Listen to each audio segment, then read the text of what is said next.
Breaking news to get to now. President Trump, who's just announced tariffs for Canada imports. The president saying moments ago on Truth Social that there will be a 35% tariff on goods imported from Canada starting. There's breaking news, reiterating news coming in from Reuters that is reporting that President Trump has modified reciprocal tariffs, including for Canada. According to Reuters, the White House says Trump has determined that it is necessary and appropriate. Which is that 85% of the trade between Canada and the United States is tariff-free. That's our exports to the United States, that's U.S. exports to Canada. And we recognize that. We recognize very much the United A single stroke in Washington, D.C., shortly after midnight on August 1st, 2025, established a new economic showdown in progress. An executive order signed by President Trump increased duties on Canadian exports from 25% to 35%. It appeared to the White House to be just another standard demonstration of economic might against a minor trading partner. Trump even bragged about how much money the tariffs would generate and hailed it as a victory. However, America's closest ally decided it had had enough this time. The events that followed rocked the world's markets. Nobody in Washington would have anticipated where the tremors would strike. We will unveil Canada's shocking countermove. Later in this video, it gets released. Economists would eventually compare it to a checkmate. First, though, think about the immediate fallout from that midnight tariff increase. Make sure to click the like button before we start. It enables us to circumvent YouTube's algorithm. At this point, a quiet economic conflict broke out overnight.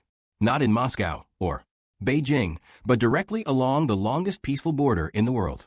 Among all nations, Canada initiated one of the most catastrophic counterattacks in the history of contemporary trade. No missiles flew and no tanks rolled. Rather, a single strategic maneuver rerouted. Pipelines and quiet contracts were used as the reaction. Washington was totally unprepared for that. Trump was occupied, beating his chest on his trading victory. However, a crisis that no one in his government had foreseen arose within days of his tariff move. America had thought Canada would complain and put up with it. Rather, Ottawa revised the set of rules. The most shocking aspect was that regular Americans experienced the repercussions before they even recognized what had happened. It was a shock delivered straight to Main Street, not just Wall Street. Please click the subscribe button before we proceed. It significantly aids in the channel's expansion.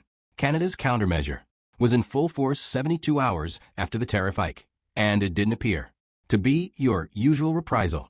There were neither hurriedly announced counter-tariffs nor scathing press conferences. Carney's Mark. Instead, the government took a single well-thought-out, covert action that economists later nicknamed the nuclear option. This is the strategy that we previously hinted at revealing. Overnight, Canada virtually rewired its economic ties.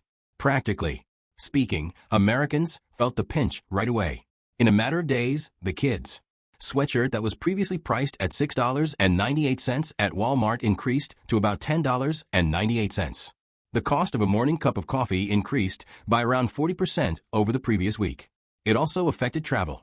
Plans for weekend getaways to Toronto or Montreal were promptly abandoned by Americans. Approximately one-third of Canadians who typically visit south of the border chose to remain at home instead. This wasn't a small annoyance.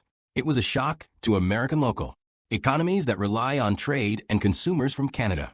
Approximately 3.4 million Canadian tourists visit Florida alone each year. They are more than just travelers. They play a vital role in many communities by renting apartments, purchasing automobiles, going out to eat, and playing golf on nearby courses.